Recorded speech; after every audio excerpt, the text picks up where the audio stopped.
Hey, Dylan Edwards, we gotta have a conversation. I was told to make this video. Salute to my two sources. I got a Dolphin scout and I got, unbelievable, you ain't gonna believe me, but a New York Giants scout. He's a brother, cool dude.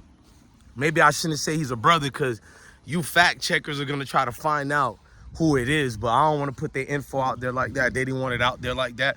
But I was in a deep conversation in a group on Facebook. The guy sent me an email because I don't really be watching my messages, my DMs on Instagram. I need to do a better job at that. You feel me? But oh, look, I got paper all over my beard. Ignore it. You can roast me if you want to. It don't even matter. I'm gonna still try to take it off. Roast me, have fun. But let's go. Dylan. Two scouts have confirmed, bro, you potentially damage your stock. When you were leaving high school, you were a 4-star, which is, everybody can't be 5 stars, but to me, a 4-star is sometimes way better than a 5-star. I would never call Dylan Edwards a trash player. All the times I came at Dylan Edwards, I've never said he's not a good football player. I called him a coward. I've said many things about him, right? He quit in practice because Deion rewarded Charlie Alfadal with the number 2 running back position. That just means Dylan probably would have get the starting job. This is factual. Then Dylan, after seeing Charlie Alfadal be rewarded with the number 2, and remember, Charlie Alfadal is a walk-on. Shout out to Charlie. I love him and his family. I love how they gave him a full ride scholarship. I love hard workers. I don't like privileged people. I don't care if you black, white, Spanish, Asian. I just don't like privileged people because they don't work for what we all got to work for. Now let's keep going. And they want everything handed to them. So Dylan, here's 2 other freshmen and a senior. So that's 3 running backs coming to Colorado. That was last year when he left. Uncle Nearly already confirmed this because y'all always trying to say, well, actually, nobody says I make things up. You guys just get mad because I preach the truth. So I love the fact that even the haters know what I said was actually factual. That's why they get mad. Nobody calls me a liar. Now, they'll probably say it because I just said that, but it is what it is. Prove me wrong. I don't want to hear your words, but let's keep fast forwarding. He left without telling nobody. He did it in a cowardly way. Didn't even talk to Prime about it, none of that. But we can talk about that part later or another video. Let's stick to what's the actual news. Now, one thing, I would never say I don't want to see Dylan in the NFL. That would be a lie to y'all. Just because I go at Dylan Edwards, I would love to see that young king in the NFL, but he played his hands. He played his hands, bro. From what I heard from one of the scouts, what he told me was that Dylan was an interest of scouts because of his size. Although he's small, but the speed he had, his agility to evade the tackles. In fact, if you see Chris Kyman, that coach who doesn't like Dylan Edwards, and I'm not going to call that coach racist because he got a lot of brothers in the backfield. Why would we call him racist? You know what I'm saying? I doubted Chris Kyman is even that. Shout out to Chris Kyman. My thing against Chris Kyman is, why did you take Dylan Edwards and not know how to use him?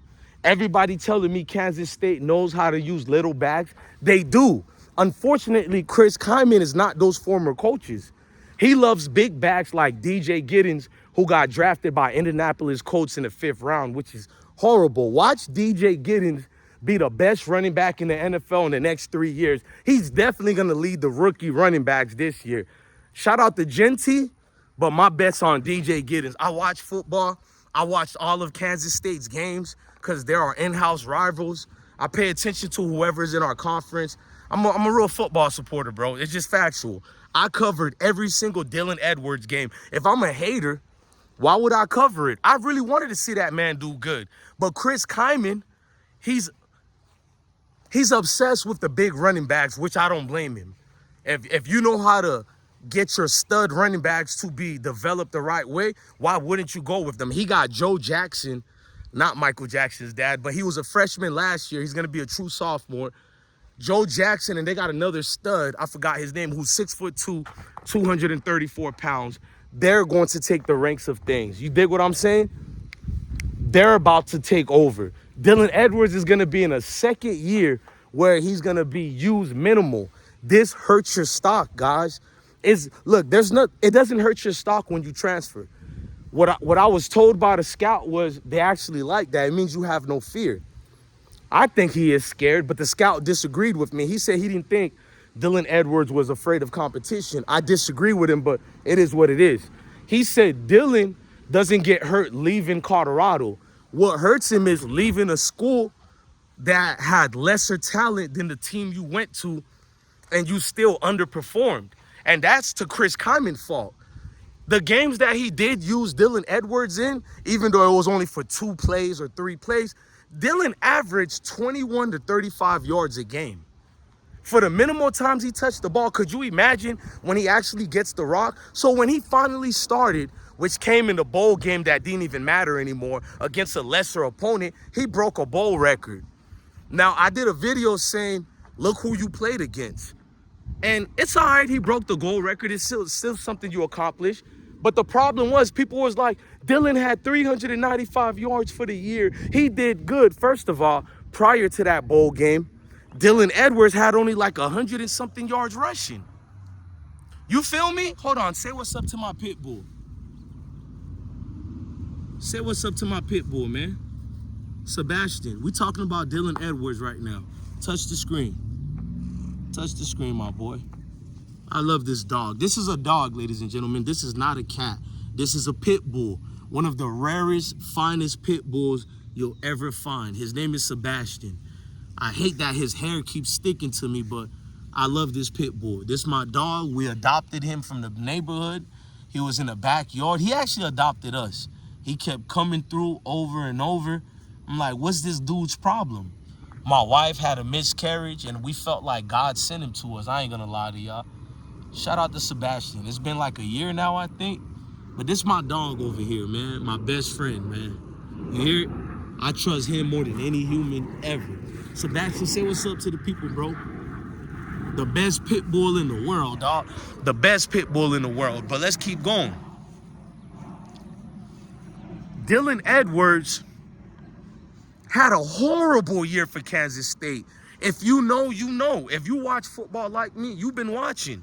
When they played Tulane University with that quarterback who transferred to Duke for $8 million, which caused Nico, I'm not available, to leave Tennessee. But that quarterback as a redshirt freshman balled the hell against Kansas State. They were supposed to win if Kansas State didn't keep faking injuries. They did the same thing to Colorado. Everybody know this segment on ESPN was created because of Kansas State University.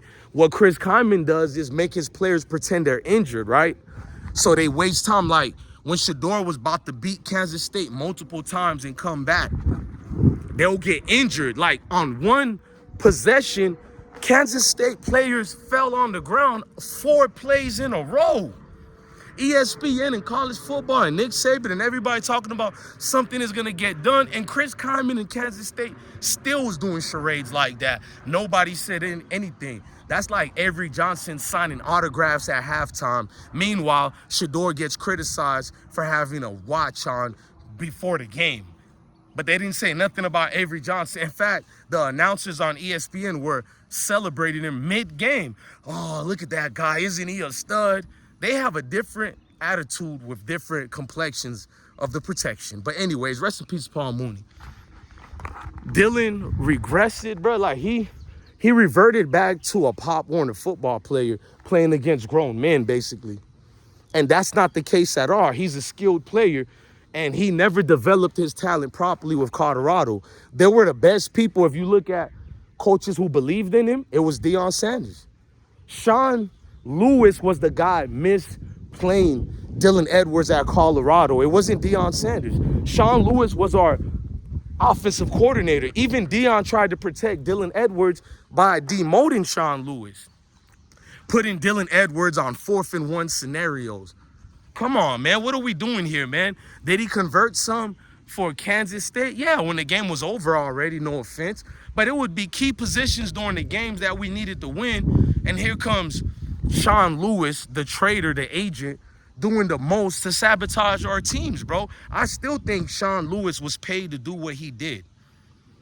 He didn't know those skilled players at Colorado would have achieved like that. I still believe he's an agent, but it is what it is. San Diego is his problem now. I mean, that's San Diego State's problem now, because they're not going nowhere with that.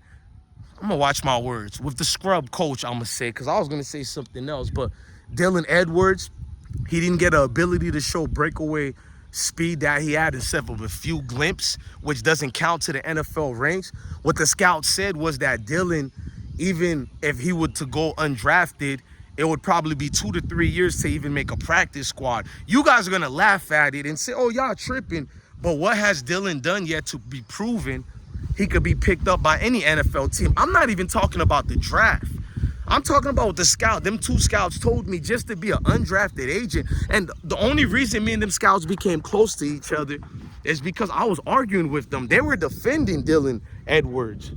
I was like, Dylan Edwards ran away from competition. They were defending him. So the people defending Dylan Edwards were the ones because I thought Dylan would still make the NFL. I just thought his career is over as far as what it could have been in the college, as far as money in the top part of the draft.